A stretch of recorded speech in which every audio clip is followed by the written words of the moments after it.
Well, it's good to be here tonight to share with you some of the prominent things that happened in 1862. And I don't know if you know, this picture here is the Florence Courthouse that was built and was there during the time of the Civil War. It was on the corner of Court Street and Tennessee Street. If you're familiar with Florence, that's where that big, tall, black building is and where you get your tags and stuff. Yeah. And so that was located there. I want you to also notice that there is a monument base over to the right. See that little building on this side of the courthouse? You'll see a little monument base, and that was what the statue went on that's in front of the courthouse now. It's an interesting story about it because what happened was they did not intend on putting it there. They intended on putting it over there where the Coliseum is. And that was going to be Monumental Park. And some of the old maps even has it mapped out on there. And it was going to be in the middle of it. Well, some things didn't fall through like they thought it was with the property over there. And so Monumental Park never really got established like they wanted to at that time. And so this is before the statues arrived. They've got that there, the stand there, but they don't have the statue on top of it. And so there is also a little building there, and that is if you have to pay taxes or something of that nature, that's what that was involved in. And it's believed that on down from there on the other side of it, there's another little building that may have been used even as a barber shop at the time of the Civil War by, yeah, John Rapier and a guy named James Gowen were the two barbers. And they were both free persons of color. Both had been freed. And so that's where they were. I'll talk, I've got a thing on John Rapier when we get in here into this. So I just wanted to kind of note that this is probably around the turn of the century before the other was built. You'll notice also down the street there is a hotel just past the courthouse, and then there's another structure on down from there, and that structure there was the at the time of Civil War was the Foster's mill, and woolen mill, and then later on the blacks took it as a church, and it was also used as a hospital during the Civil War. And so was this hotel, was used as a hospital also during the war that I find mentioned in several different places. So this was also a place where they sold slaves. If you had a slave that came in and you found him in the newspaper at the jail, if nobody comes and claims them, then they would be placed right there, and that's where they would be sold. So interesting little tidbit. We're going to be talking about 1862. Now, as the sun came up on the first day of 1862, on a Wednesday, Florence Gazette, here it is.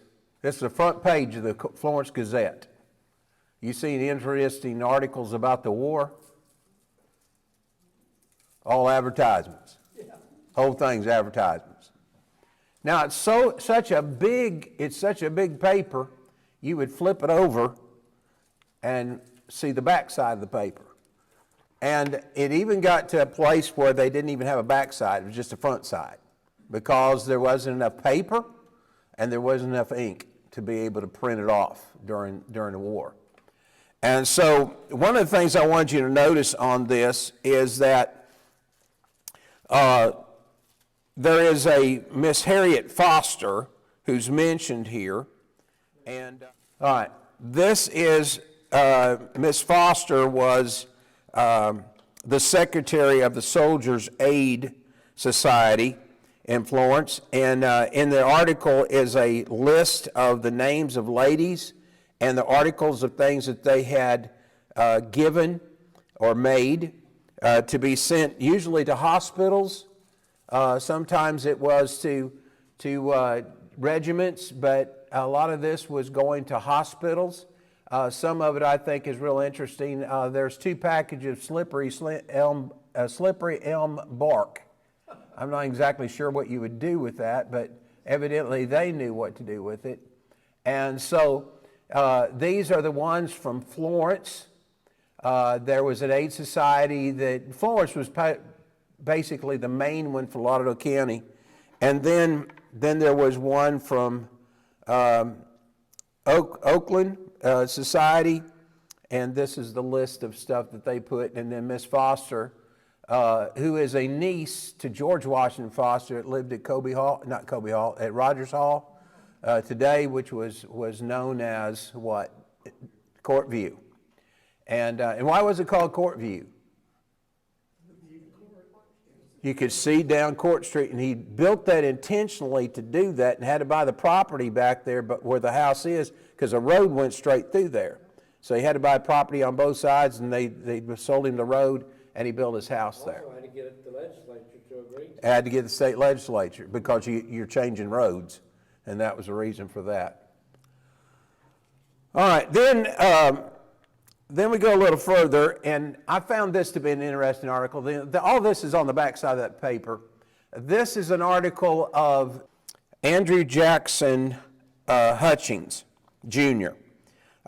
He is a soldier, or wanted to be a soldier. The soldiers of Company E, the 27th Alabama, notified him that they were naming their company the Andrew Jackson Guards, or Andrew Hutchins Guards. And now he was 22 years old at the time. And you may say, well, why didn't he just serve? Why didn't he get in? Well, here's a wealthy young man. I mean, he's got over 1,000 acres. He's got over 100 slaves, but his parents are both dead. His father, an interesting character, was adopted by Andrew Jackson and his wife. It was Andrew Jackson's wife's nephew. And he married John Coffey, General John Coffey's daughter. So she was, this young man, Andrew Jackson Hutchins, Jr., was the grandson of General Coffey, and was the step-grandson of President Andrew Jackson. Lived here in town. He had a house in town. Of course, had a lot of property out in the county. And you may find this interesting, that the reason why he did not serve, and he tells us in here in the last column, he tells about how that because of his feeble condition, his sickness, and his inability of going, that he felt very honored that they would do that. Well, they're going to get captured before the year's out, and Andrew Jackson Hutchins is going to pass away on April 29th, 1862. So he didn't live long after this took place. And he died and is buried in the Florence Cemetery. Then there's another article, one other article on here. The 7th Regiment of Alabama Volunteers, Colonel S.A.M. Wood, is now at Bowling Green, Kentucky. And they went there near 2 weeks ago. Now, the reason why that's an important thing is because he had been in Pensacola. They'd been in Pensacola for a while, and then he ends up taking the 7th Regiment up to Bowling Green. And we'll talk about that in just a minute. Really starts getting into it. Now, this is a picture some of you maybe have seen. This is Sam Wood on the right, and then his brother, Henry C. Wood. They had another brother, William Basil Wood, that also served. At this time, he was over around between Knoxville and the Cumberland Gap. Then William C. Cross, the Surgeon Major, Reverend Alexander L. Hamilton, was a preacher and was the chaplain. And then we don't know for sure. I've seen some places where it just didn't have the question mark. Since I really don't know for a fact, and the state of Alabama doesn't know for a fact from the archives down there that's who that is. So I put a question mark there with it. Questioning the defenses of the Tennessee Valley. When we leave 1861, we have distributed people out in different places. and I'll show you how it's set up. In Columbus, Bowling Green, and in the Mill Springs area, I'll say that. They really weren't quite at Mill Springs, they were south of there. And then Fort Henry and Fort Donelson, and this is our entire defense, other than some few regiments that scattered out and maybe a few brigades scattered out. And so the North is going to come down on the overland route going towards Bowling Green, and that's going to be under Buell and the Army of the Ohio.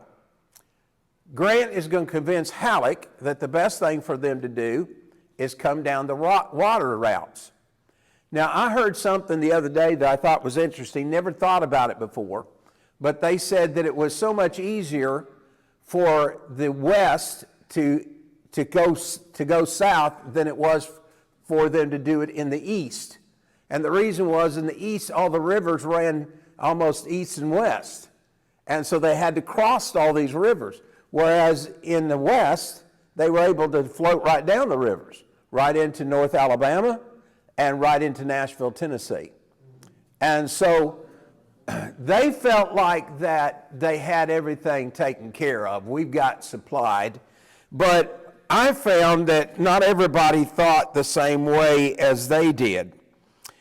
In a letter to Samuel D. Weekly and James E. Saunders, now Saunders lived in Cortland. He was from that area and went to Mobile and lived down there for a while, and then he came back by the time the Civil War was going on. And Mr. Weekly, if you know where Colby Hall is, if you're standing in front of Colby Hall on Court Street, just to the left there was where the Weekleys lived. And they had a front and back. The front part of the house was just like Colby Hall is. In other words, their yards went to each one of those roads. And they get a letter, because they've been concerned about this, and they're on a little committee. And so we find that Pillow, who's not one of my favorite characters in the Civil War, Gideon J. Pillow, as Weekly is actually working under him. And he says, the magnitude of the calamity to the country can be appreciated by those only who know. In regard to the question, do I consider the Tennessee River safe? I answer unhesitantly that I do not. The work at Fort Henry is as good as we could construct in the time allowed for it and the means at our hands, but we have received but little assistance from any quarter in the construction of the works on the Mississippi, Tennessee, and Cumberland, except from Tennessee and in guns. So he's basically telling them, look, y'all are arguing about this stuff, but you've not done anything to help. And so they're going to get together some people, and they're going to try to send some slaves up there that evidently doesn't do too good of a job by what they say, that there was enough of them up there, but they just didn't have the people qualified to watch over them and trying to get them to do the things that they needed to do. And so as a result of that, you have the problems there. Now, I'm going to be honest with you. When I read about Fort Henry, and some of y'all have to tell me, because I don't remember what the commander's name was that went down there, which one it was, but he asked one of those guys, he said, what's that ring around the tree? And it was higher than the fort. And he said, what's that ring around the tree? He said, well, that's where the water from the river gets up. Well, that ought to tell you right then, it's not a good idea to have a fort right here.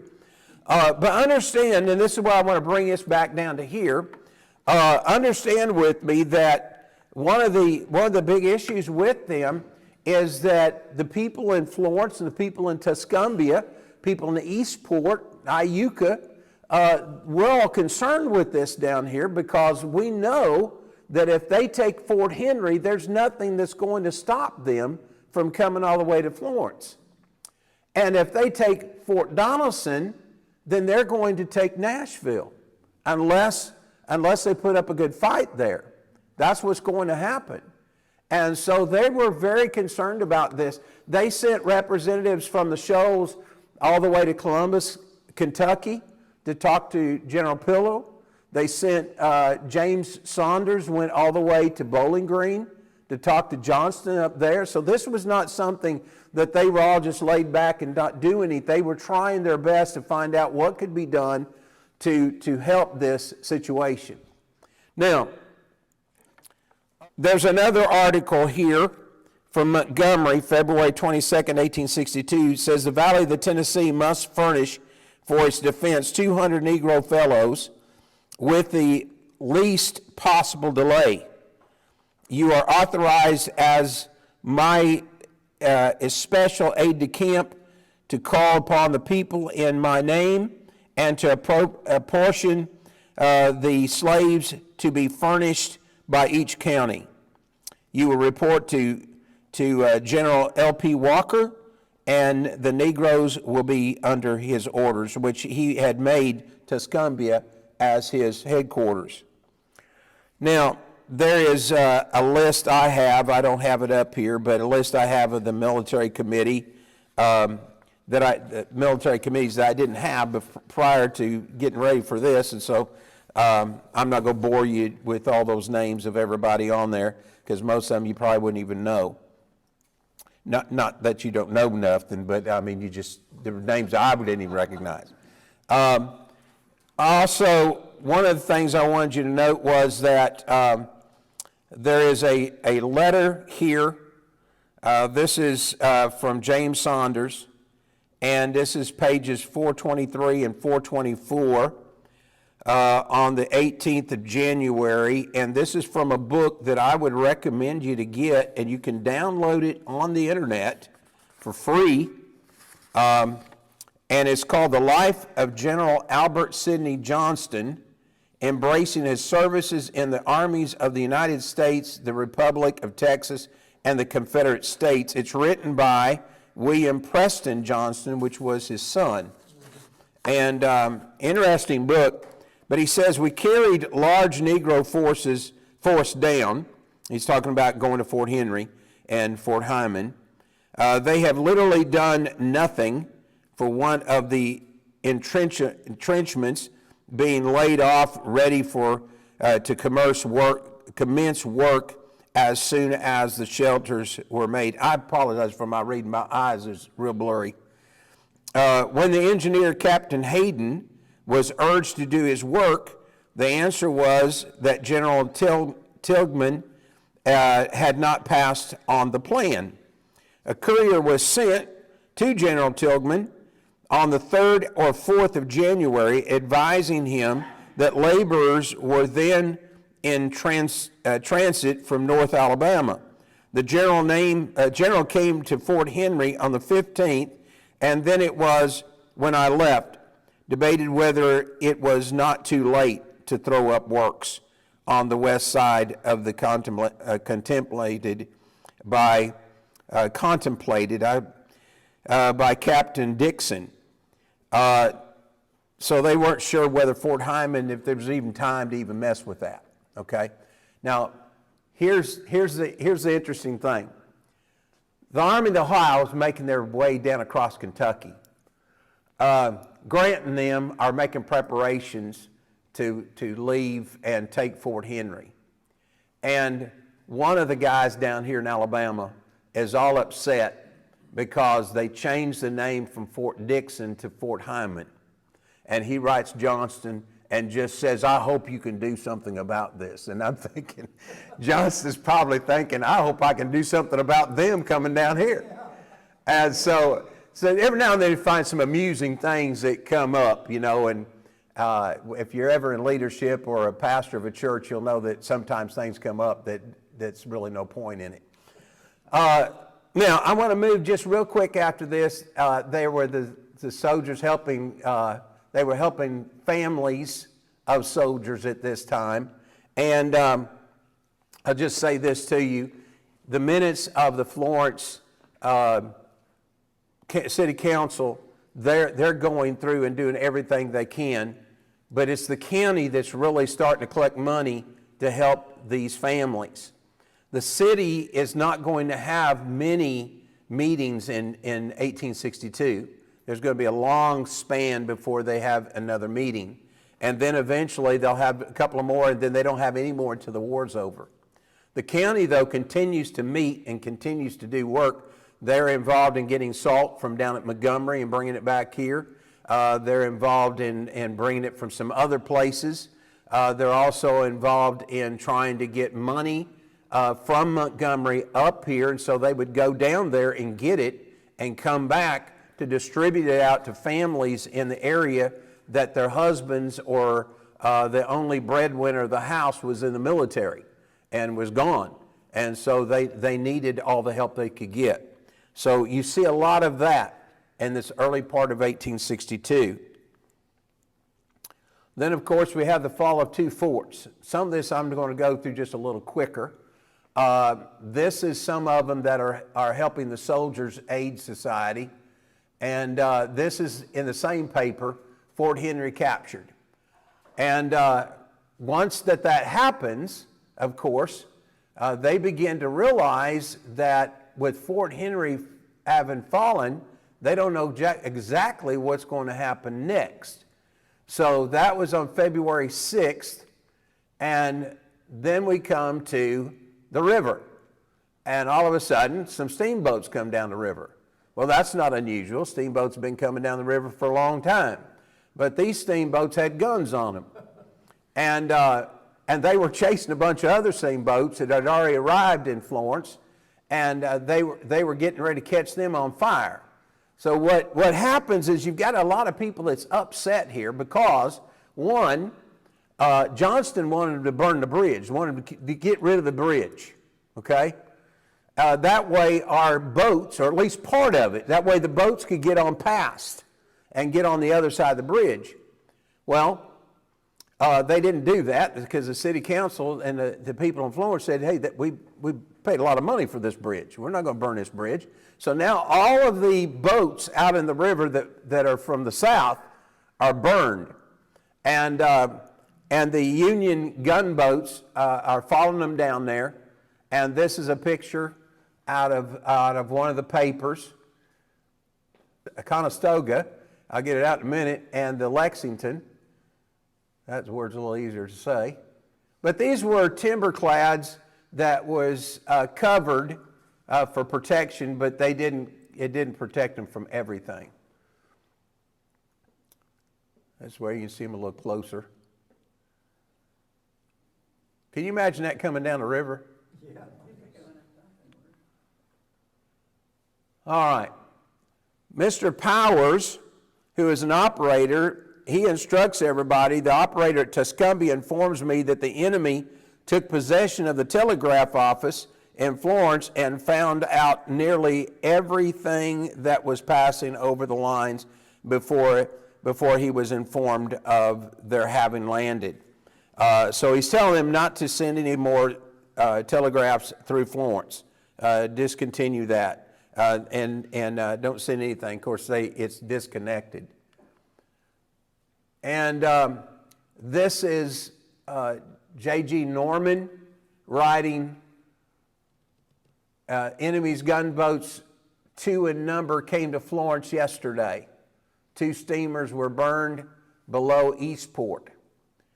3 others at Florence were burned by the owners, and another scuttled and sunk to prevent their falling into the enemy's hands, which some of them wondered why they didn't sink some of the other ones instead of burning them.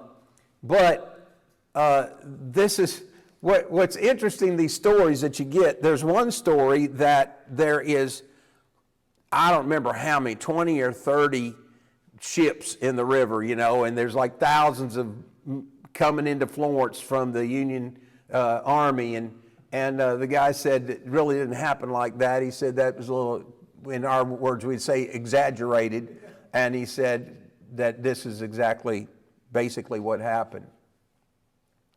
And of course, they go into Florence, and the citizens are leaving. This is out of the Florence Gazette newspaper. Citizens are leaving. I want you to catch that, okay? Now, this comes out of another newspaper. This comes out of the Harper's Weekly, and you can see that thousands are going down to the river to cheer on these gunboats that's coming. The best I can tell, I think there may have been 3. A man and his wife and another guy by the name of Hyde. Now, this came out of a newspaper out of Ohio, and the persecution of Unionists at the South. We have been handed a long letter, and I'm not going to read all of it, but written by Mr. Samuel M. Hyde of Florence, Alabama, to his sister in this place, Mrs. Harley Clark, giving an account of the manner in which he has been treated upon the bare suspicion of his entertaining Union sentiments. When our gunboat stopped at Florence, Florence because he had the manhood to stand his ground and speak to the Union forces instead of running away from them as the cowardly Secesh did.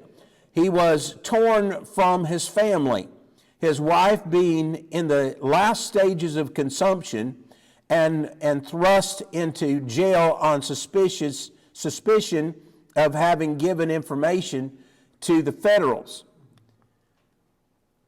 After being kept 7 weeks in the Florence jail and not allowed to go see his wife, and she died while he was in jail, without being permitted to see his dying wife, he was taken by night about 40 miles to Moulton, the county seat of Lawrence County, where he was confined in the jail of that county between 3 and 4 weeks longer until he was released by a portion of the Federal Army under whose protection he was at the date of this letter, May 13th. So when Mitchell and all them come in, then they came down and released those, especially Hyde. And he went with them and spent some time, and I'm not going to say any more about that because Gregg and I have talked about having a combo tag in, tag out type thing on the stories about Hyde and the stories his son tells, which is very fascinating. So he doesn't actually come back home until the war's over. Now, how about his kids? Well, his kids stay with his sister-in-law. His sister-in-law moves in the house with him, and she stays there. She tells about how that the Union Army under Sherman comes in and takes stuff from him at that time, and how that a wagon was taken that, my mind just went blank on what his name is. The guy that was the carpenter, built the bridges and all. He lived on the corner of the old, across the street from the old library, and catty corner across from the post office. Isn't that awful? I can't think of his name. I know it. Blair? No. Blair was, yeah, but that wasn't Blair. But anyway, it don't make any difference. That took place, it was that man's son that was in the wagon and had used the wagon, and so we got a lot of information through the Southern Claims records on that. So they're coming down. I'm kind of backtracking a little bit, and Buell takes Nashville pretty much easily. And of course Grant takes Fort Donelson, and he's going to start making his way down to another place called Pittsburgh's Landing. At the same time, the Confederates are going to do their retreating from all the way up in Nashville and coming down, and they're going to end up going to Decatur, and then from there they're going on to Iuka. And so this kind of gives you some of the dates of when Albert Sidney Johnston had traveled back.